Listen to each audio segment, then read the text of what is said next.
Welcome to our Saturday Simulcast, brought to you, as you can see below, by the Purdue Union Club Hotel. We're grateful for their business. Don't forget, a new spa open there. You can join me, go before that Notre Dame game next week. Meet them at the Boiler Up Bar, 811 Bistro. And, of course, if you want a little coffee on game day morning, check out Leap's Coffee as well at the Union Club Hotel. We're grateful for them. Today's show will be a good one. They're all good, aren't they? But we're glad to have Brian Neubert. We'll talk a little basketball on the front end. And then Derek Schultz, the new voice of Golden Black Radio. It's going to be interviewing the interviewer on the second segment, as Derek will talk about his experience in Indianapolis sports media, how he got there, and then some. We'll look forward to that as well. So sit back, enjoy the bye week, enjoy the show, and we'll look forward to a big week on goldenblack.com leading into next Saturday's showdown with Notre Dame. So without further ado, here's a little Brian Neubert for you. Brian, I want to at least bring folks up to date. It's obviously a busy month, at least as Matt Painter looks to put, I don't say the finishing touches, but get his class 2025 class put together. There's some bewitching dates that are coming up here. Bring us up to speed with what you know and what may be going on. Is it bewitching like supernatural? Yes. Because I always say that like 2:00 in the morning is my cat's witching hour. That's a witching hour. Turns him into a little demon. Yeah, I don't know. But like Bewitched is also who's been fed after midnight. I just use Bewitched because I used to love Elizabeth Montgomery back in the 60s, back when we watched Bewitched, one of my favorite shows. Anyway, go. You're Barbara Eden, right? No, Elizabeth Montgomery. Barbara Eden was I Dream of Jeannie. What's the difference? Well, Bewitched was a whole nother show with Darren, with the two Darrens and identity. Right, we're way away all of our young listeners right now. Right.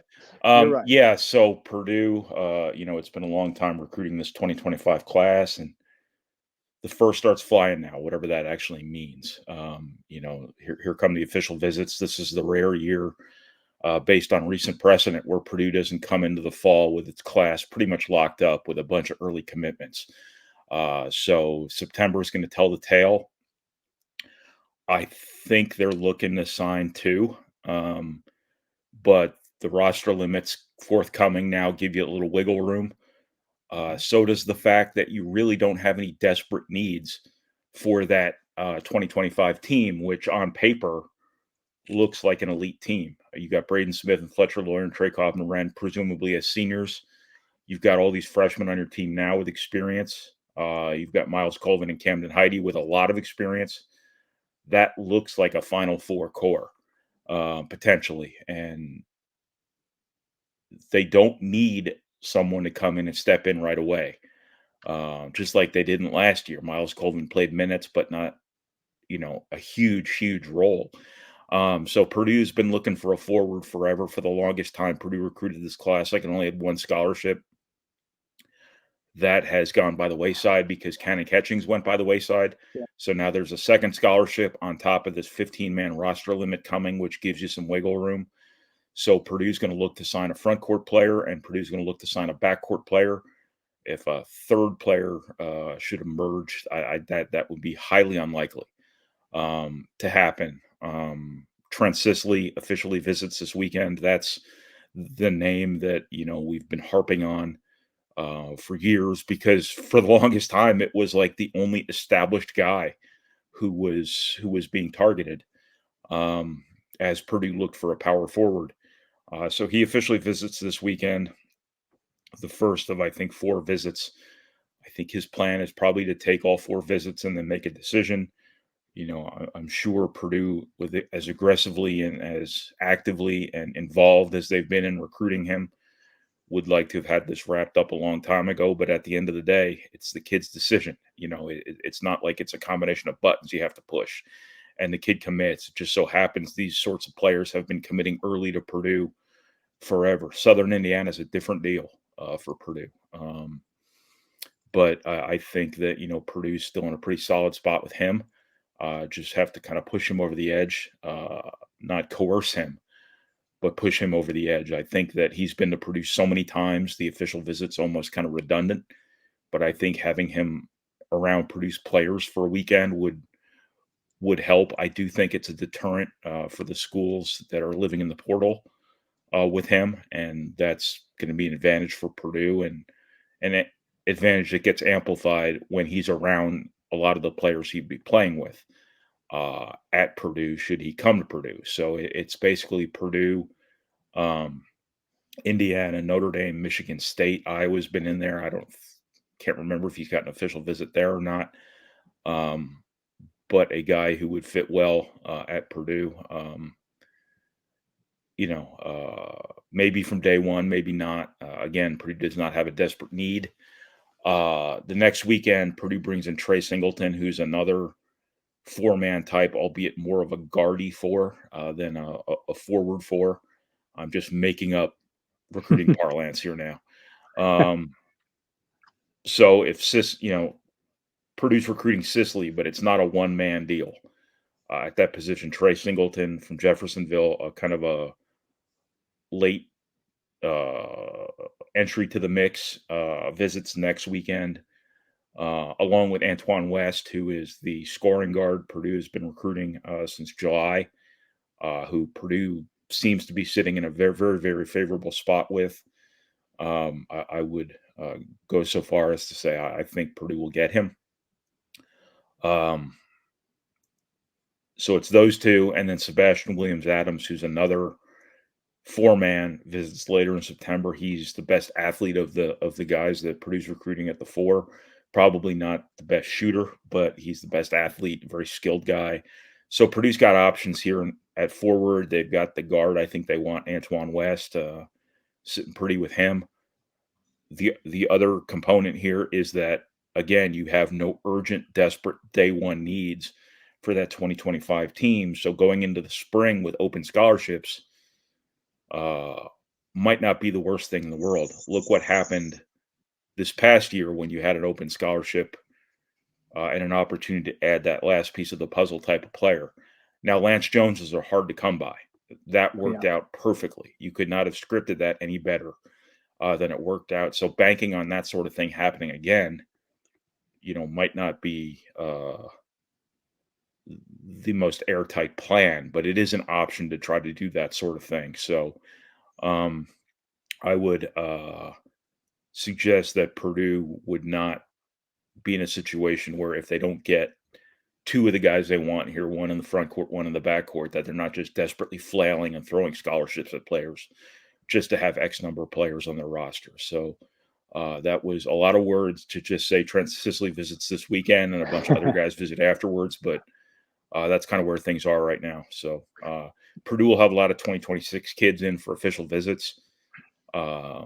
That may not heat up until the season because it really benefits Purdue to get young players on campus for games, because that's one of Purdue's biggest selling points is that game day environment. So 2026 is a little bit on the back burner as 2025 sort of comes to the forefront now. Of course, Purdue has a commitment in the 2026 class, and we haven't caught up with you, at least on this, with Luke Ertl coming in.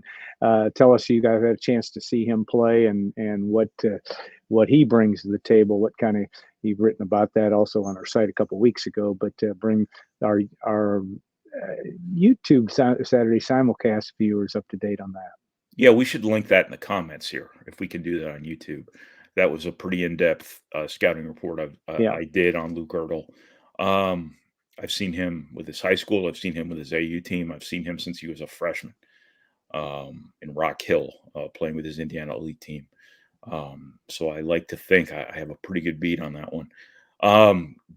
Solid first commitment, starting point for a class type of guy, a real Purdue guy, so to speak. I don't mean that to be reductive about him, but he is a substance guy. He's a guy who fits really well at Purdue.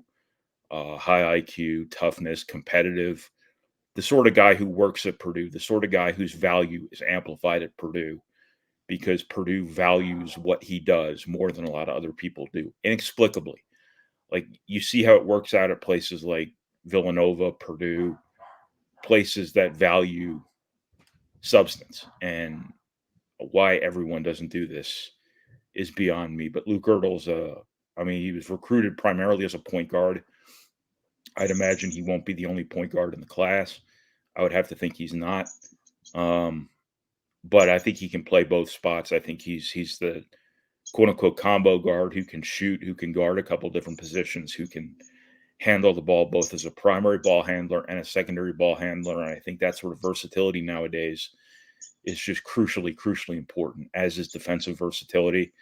Not the biggest, not the quickest, not the fastest, not the most athletic guy in the world, but again, the sort of guy who works at Purdue, who stands for the sort of things Purdue as a program stands for. A kid who wants to be at Purdue. It'll be important to him. And how many times we have to tell this same story? Yeah, no doubt. It's sort of the classic Purdue guy, and he isn't some scrub that Purdue just grabbed. Wake Forest offered him, Butler offered him. He had a bunch of other high majors looking at him. I think in time he would have had some offers too. I think he's going to be ranked when our first 2026 rankings come out too. So this isn't just some glorified walk-on type that Purdue took here. I don't want anybody to think that. I think he's a guy Purdue really valued. Painter watched like crazy, and he's that guy that was just like Jack Benner a year ago, where as soon as I saw him play this year, I was like, Painter's taking this kid because everything Painter values just oozes out of him. And I think Painter ought to be in a position now where what he decides to do is inevitably assumed to be the right decision, or automatically assumed to be the right decision, I should say, because his track record of these guys working out is pretty good. And, I think, there's a lot of work to be done in that 2026 class. Purdue's in on a lot of great players. But I think Luke Ertl was a very fitting, very Purdue-y start to that. Here I am making up words again. A very Purdue-y start to that 2026 recruiting class. Of course, Mount Vernon High School, I think the home of Elliott Bloom as well. Yes. Operations director. Yeah, and Purdue has always had a really good relationship with the people at Mount Vernon. They come to the team camp every year. Right. That probably has something to do with it. But, Matt Painter puts a lot of emphasis on what the high school coaches think about their players. And I would imagine that Luke Ertl got a very, very high grade from his high school staff. Former football player too, by the way. Right, quarterback, right? He was their starting quarterback as a true freshman. And what does football do? What does playing quarterback for a football team do? It makes you tough and it makes you a leader. And now he's not playing football anymore because he hurt his foot. But I don't think you could have enough quarterbacks on your basketball team. I don't think you could have enough football players on your basketball team. But this is a guy who, quote unquote, checks a lot of boxes in terms of intangibles and the sorts of things Purdue values. Chris Kramer, pretty good football player in his own right, correct? And I'm trying to think of some other ones recently that have been big time. And Chris was a pretty big time high school football player. I don't know that he would have. I don't know if I know you remember. I don't know whether he was a scholarship. Would he have been a scholarship guy a lot of places? Do you think? Yes. Okay. Yes, he would have been probably a mid-major to start off with, in my opinion. And I've covered football recruiting longer than I've covered basketball recruiting, probably. Yeah. Kramer would have been the sort of guy who would have gone to camps and run well and tested pretty well and shown his explosiveness. And somebody would have said, you know what we're going to do? We're going to make him a safety, or we're going to put 20, 30 pounds on him and make him a linebacker. A very Joe Tillery, I'm just adding. Oh, there it is again. Just adding a Y to the end of everything. Tillery, a very Joe Tillery sort of outside linebacker back in those days. But no, he absolutely would have been a Division I football player, maybe even a Big Ten prospect. Back in those days, you were taking athletes and developing them. Now you just go get a transfer. Yeah. But back in those days, you would take a Dennis Kelly, you would take a Landon Johnson, you would take I'm thinking of Cornell Middlebrooks for some reason. No one who's watching this has ever heard of Cornell Middlebrooks. But you would take high school running backs or high school safeties, and you would make them, or high school quarterbacks, and you would make them into defensive players. Ralph Turner comes to mind. Yeah. As well. I think Chris Kramer would have been in that mix. He would have been a safety or he would have been a linebacker. Patrick Beatty, I know, went from basketball to football. Did he? And he played high school football. I don't know how long. Did he play up to his? Yeah, no, he would have been a Division I player too. And he, of course, ended up opinion, they playing a lot of size and strength on him to make him an offensive tackle, but he was a pretty good tight end. And of course, he played for a while in Purdue football after his basketball career was done, if I recall. So, he had some circumstances during his career that I think really sidetracked him. I think he gets a bad rap for, his basketball career not panning out the way people would have preferred. But but no, he was a pretty good high school football tight end who probably would have been an offensive tackle. Yeah. Had he gone football. All right. Braden Smith gets named to the Blue Ribbon first team or All-American team. Not a surprise, but just, you've talked a lot about Braden and what he means and how he is the alpha dog on this basketball team. He probably arguably was last year just because of where his position was on the court. Talk about that and just his importance. You've mentioned that certainly before, but just how good and how much he can lead this team forward in your view, and what will be a very different style, I would think, a somewhat different style of basketball this year. Without obviously when you don't have a Zach-Edey in the lineup. Well, they're getting the ball to Trey Kaufman-Renn, I promise you that. Yeah. So it's not going to be a guy who's gigantic, just parking at the rim and Braden Smith getting the ball. That Purdue wasn't that last year either. Purdue was really good in ball screens with Edey and Braden Smith, and that's going to look different this year, but it's going to be the same fundamental principle, I think. But the thing for Braden Smith this year is going to be, making the people around him better, really making them better. He did that with Edey, and that was an underplayed part of the Zach Edey story last year, was how much of him that Zach Edey unlocked. I'm sorry, how much of Zach Edey Braden Smith unlocked, but also the other way around is how much of Braden Smith Zach Edey unlocked, because people were so worried about Zach Edey rolling to the basket that really opened up Braden Smith to be empowered as a scorer, and that really vaulted him to a much higher level than what he showed as a freshman. Now, he's going to have some weapons around him, but he's going to have guys who are going to have to acclimate to a little bit of a different sort of role playing alongside Braden Smith. Trey Kaufman-Renn probably being number one, Camden Heide, Miles Colvin probably being 2, 3 in no particular order. The big guys, Wilberg, Daniel Jacobson, they're going to obviously factor into that a little bit too. But people who are just looking at, okay, Braden Smith's got to score this year. He's got to score more this year. He's got to be their leading scorer, are probably not looking at the components around him having to play a role in him doing that. And I think Trey Kaufman-Renn is very capable of being that, running mate, so to speak. Yeah. But I think the biggest thing for Braden Smith this year is just being a leader and being Purdue's sort of tone setter and bringing everyone else to his level, which is not easy. I mean, his competitive level, because he's an elite, almost obnoxious competitor. And I think when that sort of thing wears off on other people, it really makes teams better. I think he's going to have to, be a good leader through some ups and downs when he's got so many young guys around him, and not hold everybody to the same standard he might have expected of Zach Edey, because it's not going to be perfect.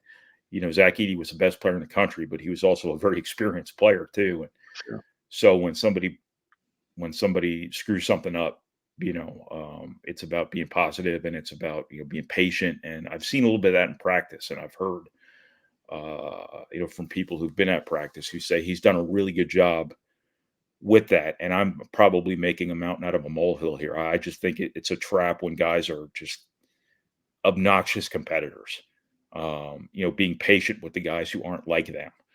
And, Chris Kramer was a little bit that way too. And I just think that's as much a story of Purdue's season as anything is, Braden Smith making everyone else around him better in every sense of the term, both as a player, as a scorer, as a facilitator, and as a leader. He's obviously a great player, but when things change around you, greatness takes on different forms. All right, we obviously the Boilermakers working out, and we'll be getting more and more of that as they head into that late October, early November. October 26th, of course, Purdue goes to Creighton for an exhibition game. Talk just about what you're going to be looking for and what's important here as they lead up to the start of this season. You've kind of hit on that before, but just the things that are things to watch for in this team as it develops towards the 24-25 season.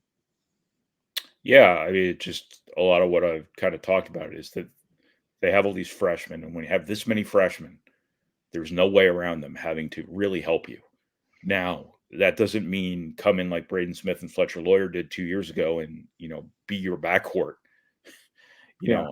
from day one. It means Jakari Harris and CJ Cox being your backup backcourt, which is very important, because Braden Smith and Fletcher Lawyer, things are going to happen. They're not going to play 35, 40 minutes each. It's very important you get good minutes from those other guards, and I every indication this summer has been both of those guys have been excellent, and that's very positive. Purdue expected a lot from Jakari Harris, but I think CJ Cox has really established himself as a quote unquote pleasant surprise. Purdue wouldn't have taken it if Purdue didn't really like him, but I think liking a guy and expecting him to be ready from day one to really help you be good are two different things. And I think it's gone from one to the other here this summer. I think Purdue's loved what it's seen from CJ Cox. I think the two centers are going to be important because Purdue's, I think, probably going to start Trey Kaufman at center, if I had to guess right now. But they're going to play two different sets of personnel, one of which would include having quote unquote traditional size at center, and that'll be Will Berg or Daniel Jacobson. So how ready those guys are is going to be a really important thing for Purdue to find out here this fall. But they've been practicing all summer, so It's not like this is all novel. It's not like they all just showed up Monday or on the first day of classes and introduced themselves to one another. So the centers are going to be really important. I think how they use Trey Kaufman is going to be something that's very important.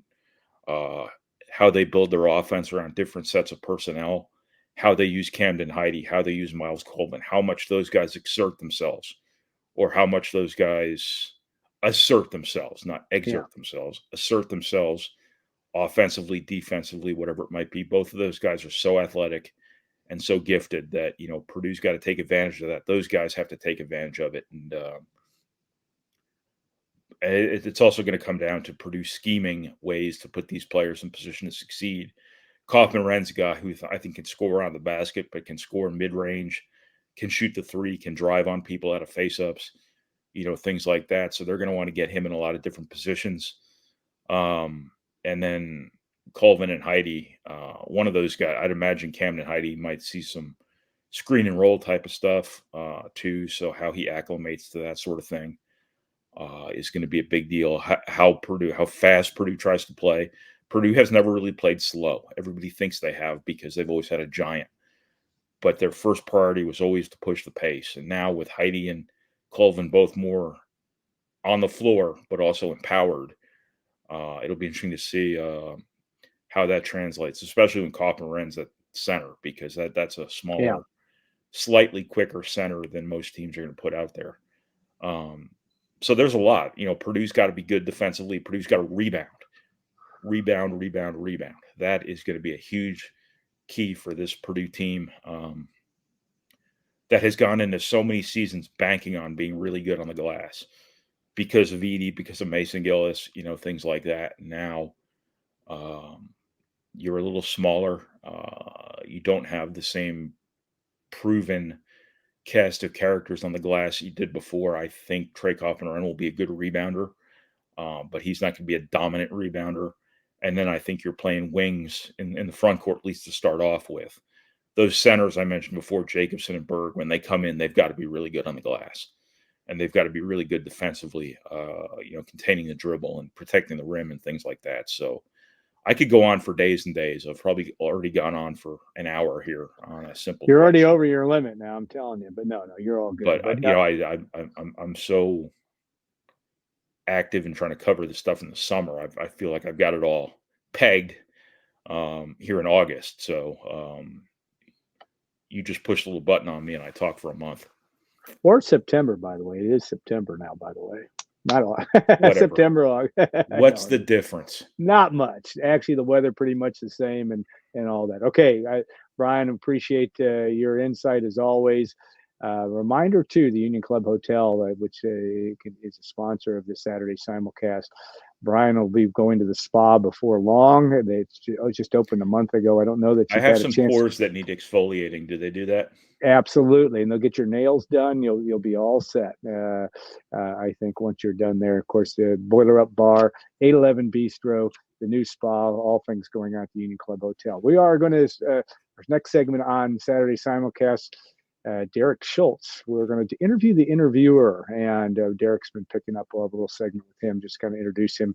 A lot of the Central Indiana folks know who Derek Schultz is, and you're learning if you're watching. Ask him about Pelicans. I will. And Derek has been a good addition to our little audio and video support here at Golden Black. So stay tuned. We'll be back with Derek here in just a second. Brian, so you bought me this microphone. You know what this looks like? It's been terrifying me this whole time. What is it? It looks like that little ball of torture in Star Wars. Oh my! Remember the little thing that flies in to torture Princess Leia when Darth Vader captures them at the start? It's been haunting me. Well, the Union Club does not have on-site therapy, but if you need that, they can help you with. They can help you work. Somebody can help you. Dealing with a lot of childhood issues here. I know that's a tough problem. All right, the sand people come out behind me, I'm going to be absolutely terrified. Well, if they do on this show, it'd be really great because we'd go viral and we just have 60 zillion views, so that'd be good. So, all right, we appreciate it all. We'll be talking obviously Purdue hoops and much more. Watch for Brian's work on goldenblack.com. As promised, segment 2. Derek Schultz joins us. I always like it when we can interview the interviewee or interviewer. That I don't know, whatever the frame you want to use. It's a privilege for me to be able to do this with Derek. Derek has joined our team as the host of Golden Black Radio, which we're thankful for that, hosting on Tuesdays and Fridays. And we appreciate that as well as we roll a little banner across the bottom. But Derek doesn't need an introduction to folks from Indianapolis and all that he's done in sports media there for really the last 15 years. You're not old enough to be into it for 15 years, but that's what's happened. Derek, welcome to Saturday Simulcast, and thanks for taking the time on a Friday afternoon, a bye-week Friday afternoon. Yeah, absolutely. And it is interesting to all the years that you and I have worked together, Alan. I think this is the first time where you're the one that's asking me the questions. It's funny. It's funny. I got a kick out of it. Is that on our site this week, somebody posted, of which they're prone to do, as you know. They go, "Hey, oh boy, that Derek does a great job. We need to find a replacement for Saturday Simulcast. Maybe he can do that." I said, I didn't take that personally. That's all good. I said, we can't afford him. There's no way that Golden Black can afford Derek anymore. They're not true on all fronts. I mean, Derek would be a great host to wherever he goes. I want, because Indianapolis and Purdue fans in Central Indiana, for the most part, know exactly who you are and your background. But give us a little bit about where you grew up, and I know you. Full disclosure, which is a good thing. IU School of Broadcast Journalism graduate as well, which is a darn good place to go to school. But tell us about what got you interested in sports and growing up, and how you got to Indiana from that standpoint. Yeah, so Alan, I'm an IU grad from Connecticut. Yeah, and that sound that you're hearing is everybody just turning out. That sucking sound, right? Kind of a backstory. I'm born and raised in Connecticut. My parents are originally from South Bend, so Indiana natives, and we had a lot of family that was up in that area. And my motivation for coming out here in high school was I wanted a big school far away, and I was familiar with Indiana. Both of my parents actually as well are IU alums. And I very much enjoyed my 4 years there. I met my wife there. there was a time in my life where I was very much into IU athletics, and then I grew up. How I put it. I grew up. I got into the media business. I was not expecting to stay in Indiana. I had grown up idolizing New York sports talk radio hosts like Mike and the Mad Dog and Mike Lupica of the New York Daily News, who was the columnist at the time. And my dream was always to I grew up just a rabid Yankees, Giants, Knicks fan. And my dream was to work in New York and be in. My dad worked in the city and all of that. And I did some internships in Indianapolis with WIBC before 1070 The Fan existed, with Kevin Lee, who I think a lot of people are familiar with. Love Kevin Lee. Great guy. IndyCar, NBC, the whole deal. And then eventually with Greg Rakestraw, who's become a mentor and a close friend of mine over the years with the old ESPN 950. I mean, we're going way back. Too. Another friend of the family. For that one. And, I kind of quickly realized from spending time in Indianapolis, I'm like, hey, everything's here. Pro sports, college sports, high school sports, Indy 500, Final Four, eventually a Super Bowl, which we still didn't know about way back in those days. It's such an incredible sports city, and sports are just such a big part of the fabric of central Indiana and the city and the state itself. And that really attracted me to staying around. And I got my wife, convinced my wife to stick around as well. And we've been in Indianapolis I've been in Indianapolis since 2006. And we bought a house near Butler University. I can throw a rock and hit it right now. Great place. In Midtown. And we've been here for a little over 10 years now. So that's kind of the Cliff's Notes version, I guess, of how I ended up here. Nothing happened. No fun has ever had on Bloomington's campus, from what I hear. It's almost like a monastery. So I know that you didn't have any fun in college. Yeah. That part I can guarantee you. But no, and Connecticut's loss is Indiana's gain, and I appreciate where you are coming from. Now this is airing. Actually, we're recording Friday afternoon, but this is a Saturday simulcast. You're going to be upset with me because I'll be at Cubs Yankees tomorrow. Oh, wow. And that will be a fun experience. We were going to boat, if you can believe this, we were going to boat across Lake Michigan. A good friend of mine that happens to have a nice boat. We're going to go from Michigan City to Chicago. Weather's a little too choppy for that tomorrow, so we're just going to do it the old-fashioned way and drive. And now we were going to boat up to the beach near Wrigley Field. We were going to have to walk 25 minutes or so. But it is Cubs Yankees, and growing up a Yankees fan for you, and Yankees still are in the hunt this year. But it makes, from a sports fan, I mean, I guess that's my question, is getting to what that makes. What kind of sports fans they make it, because there's such passion in the New England, New York area for sports. How did that mold you growing up in terms of how you viewed your sports fandom? Yeah, the Yankees are actually still probably the only team from my childhood that I'm still really emotionally invested in. Even and Brian Neubert, right? Yeah. Even the Knicks, I kind of left behind. I mean, they were terrible for 20 years until this recent surge. Yeah. The Giants won a Super Bowl here. I got down on the field. I scooped up some confetti. I sent it to my dad, and I said, I am good for life. Yeah. I'm done. There's nothing is ever going to top this. I think being, kind of doing what we do, Alan, where what I always say is you kind of get a peek behind Oz curtain, right? Yeah. And these are just normal people with really cool jobs. And I think it's great that the folks on Knucklehead Central and everywhere else are firmly, engrossed in sports. And that's what makes sports fun, the fan interaction and being at Ross-Ade or Mackey when it's loud and packed and it's a big game. There's nothing like it. There's just an adrenaline from that. But for me personally, like my idea of being a fan, once you kind of remove those barriers, it just changed. And it was always important to me, not like, the old show I used to do, Derek Schultz, was Meet the Press or anything. But I do feel like, to have integrity, you wanted to be a straight shooter and not be biased. We all have biases. It's impossible to be right down the middle, but try your best to be. And even when I was young, and still only a few years removed from IU, I always wanted to do that. I thought I was doing a disservice to fans if I didn't do that. And I hope that I think, in the years that we've done so many things with Purdue and with Purdue fans, I hope that people have felt that I've presented that fairly. But now, obviously being a university employee, and so, there are lots of things that have kind of changed around that. But, my whole image of a fan, I just I left that basically once I walked across that stage and grabbed my diploma and started my professional life. And it's just kind of, I've left it all in the past. I mean, I'll still throw you down a flight of stairs over Patrick Ewing and John Starks and Anthony Mason. I mean, those are my but Jalen Brunson and Mikal Bridges, whatever. I don't really care anymore about that end.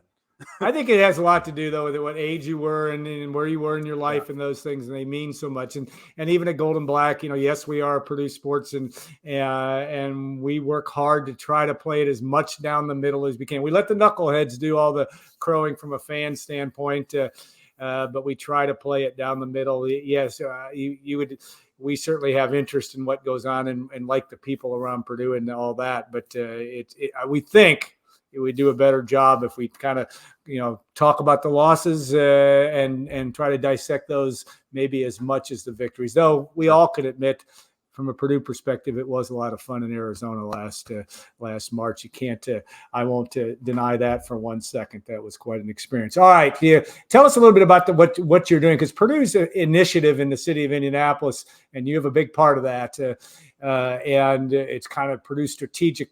At least the way I look at it, and I maybe now it's Purdue Indianapolis was the university there, but talk about what your role is with the university, because it's interesting and part of really the overall strategy from a marketing and media on down the line relationship with the city of Indianapolis and the state of Indiana. Yeah, it's exciting, and I feel like I've been on the ground floor of it. I've been with the university since December of 22, and the announcement of the split of IUPUI happened that previous summer. So really, ever since then, we've kind of hit the ground running on the transition, and of course, the official launch was July 1st, and we just welcomed Purdue students in Indianapolis for the first time a couple of weeks ago for their first week of classes. So I've been heavily involved in that. External communications, essentially, from the central marketing and communication for the university. But, if you're a media guy or you understand media guys, how I always put it is Indianapolis is my beat. Yeah. So it is one of my focuses for what I do. So a lot of the news releases and media interviews are facilitated through our office down to me. With faculty or Indianapolis leadership or things like that, because of I've been able to kind of leverage all of these relationships that I've built up over the years with television and radio and newspaper and even obviously now new media, digital media. I don't know if it's even new anymore. It's such a part of our lives now. But that's in layman's terms kind of what I handle for the university. As you look at the town, and obviously you've lived in it a long time, dealt with it from a media standpoint, not only in your days in radio and in journalism, Purdue fans, Purdue observers, Purdue alum want to know what kind of impact is being made in the city of Indianapolis, because Indiana, by demographic, IU still has more graduates in the city of Indianapolis than Purdue does.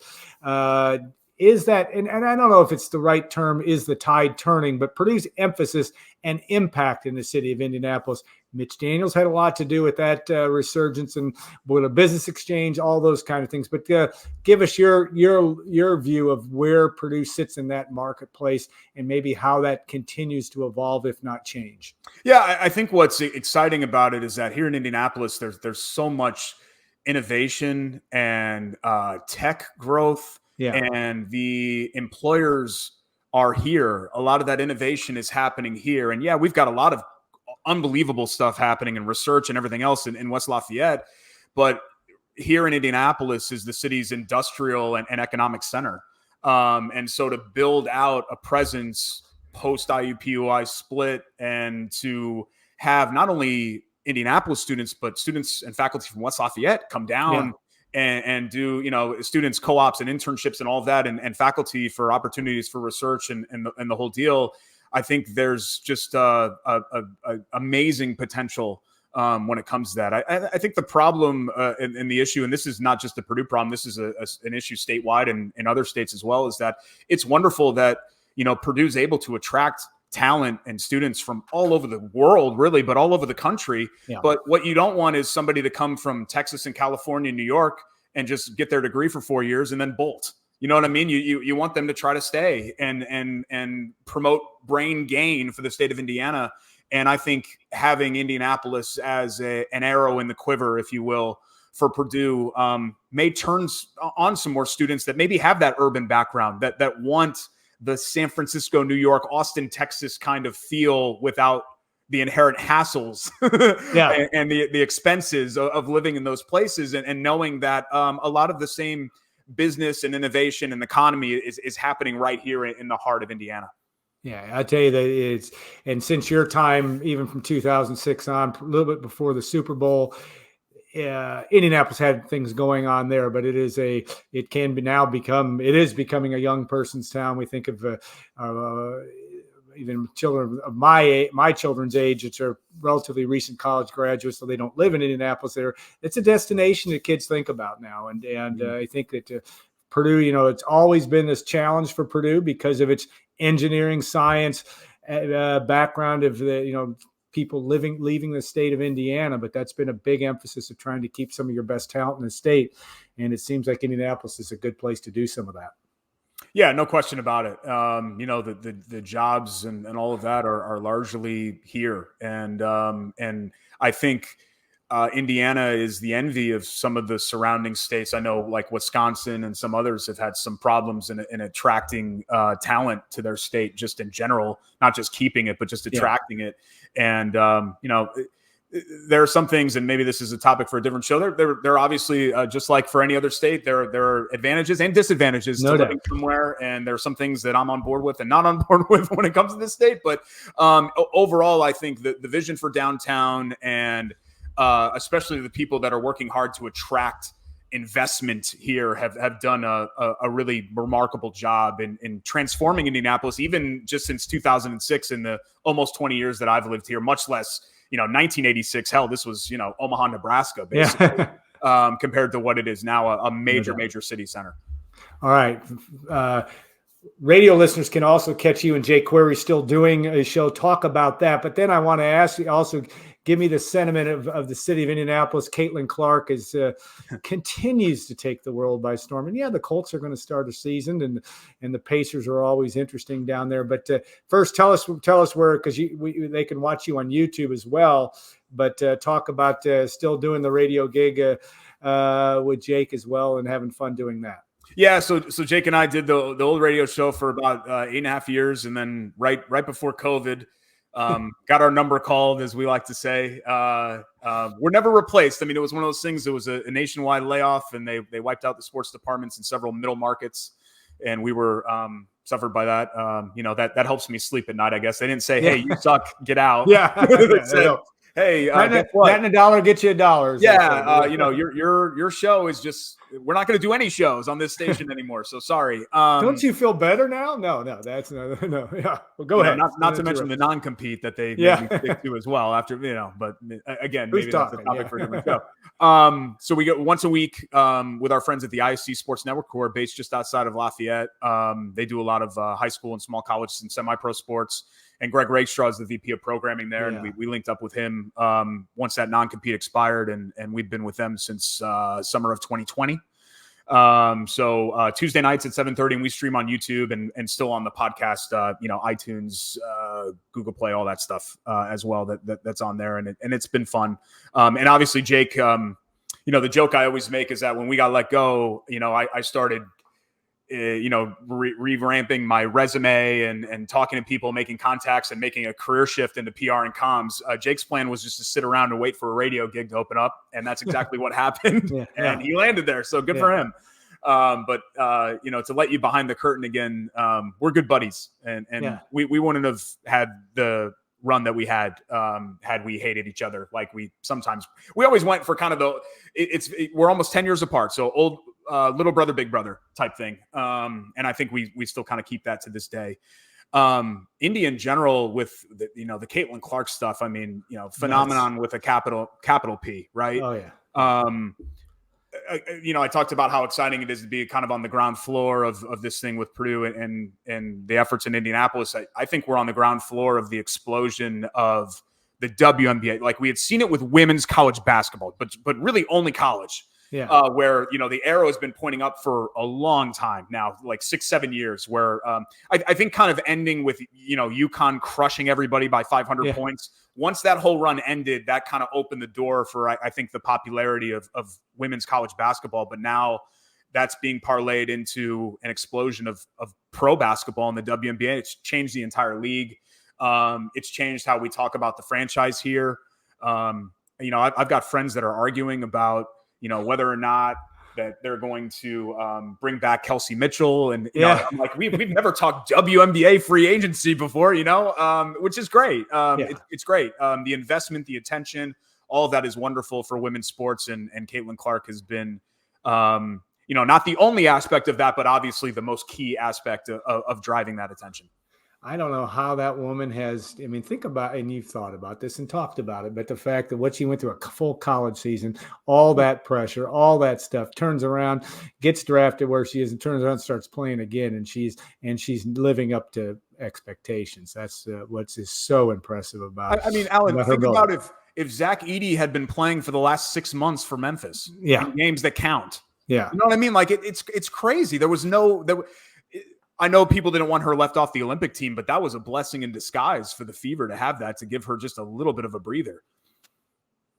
Yeah, it's unbelievable. All right, one question we'll talk. You're going to hit it, obviously, with Tom Dienhart on Tuesday with Golden Black Radio. And, of course, you host Golden Black Radio on Tuesday, and then Friday our pregame show. There's a team called Notre Dame coming into Wesleyan. They not since 2013, and there have been some – from a Purdue perspective, it's kind of a benchmark for where Purdue football has been, dating all the way back to the 50s and before. But talk about that. And we saw Notre Dame beat Texas A&M pretty soundly, or convincingly, I should say. And though they had to do some things in the second half to get that done. Purdue was impressive in week one. Hard to know based on the competition, but looking at it a week away now, what are you going to expect? What do you think you might see come Saturday at 3:30 in Ross-Ade Stadium? I'm very excited to see Hudson Card and Maccabee and Love and the rest of the Purdue offense deal with what is on paper one of the 4 or 5 best defenses in the entire country. Yeah. Their secondary, Notre Dame's secondary right now is an NFL level. Talk about the Colts Achilles heel. Yeah. There's some guys right now on Notre Dame, like Benjamin Morrison right now would start for the Colts, I think. Yeah. That's how good they are in their back four. And they've got other NFL players up front as well. So I think it's a great litmus test. Would it be more beneficial for Purdue to play Eastern Illinois or something this, next weekend? Yeah, probably.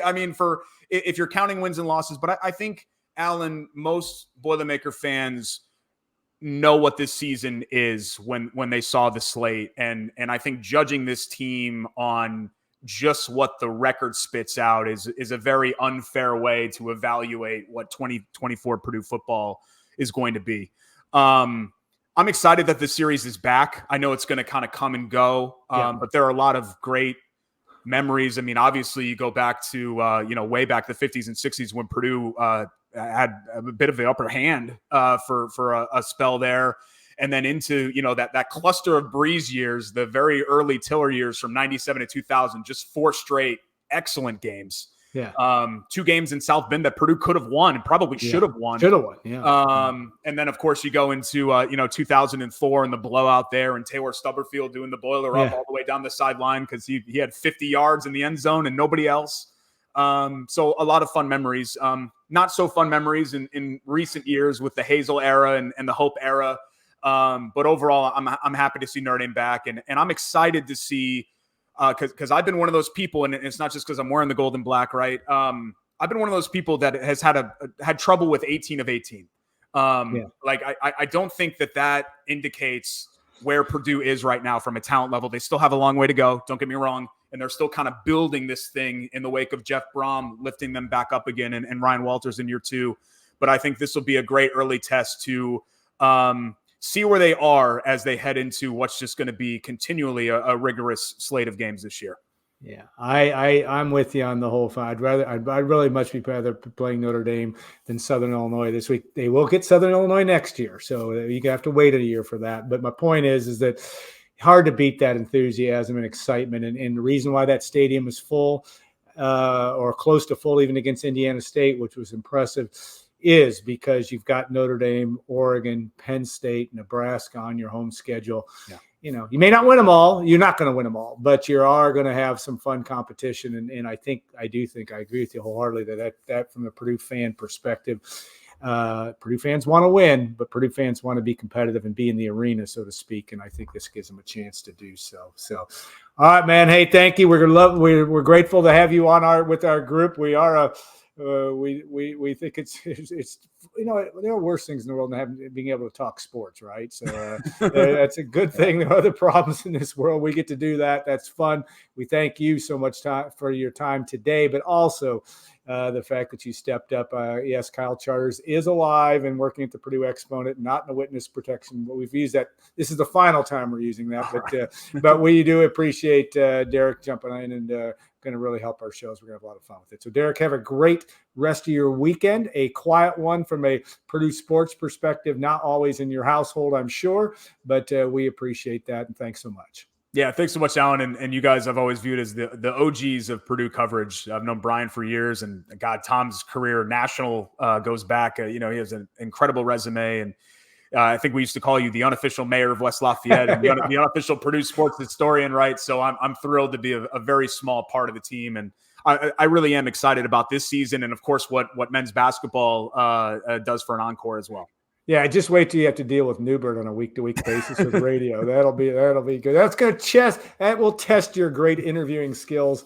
Of course, Brian on the front half of Saturday Simulcast. We love Brian and appreciate that as well. All right, man. Thanks so much. Thank the Union Club Hotel, the Boiler Up Bar. We always say that Neubert is going to go heading to the new spa at the Union Club to get his nails done. I think he'll be doing that before long, but we appreciate that. We'll be back next week. Post Purdue Notre Dame, Mike Carmen and Tom Dienhart will join me as we'll break down a little bit of what happened when the Boilermakers took on Notre Dame. Have a great rest of your weekend, everybody. Thanks again to the Union Club, and we'll see you next week on Saturday Simulcast.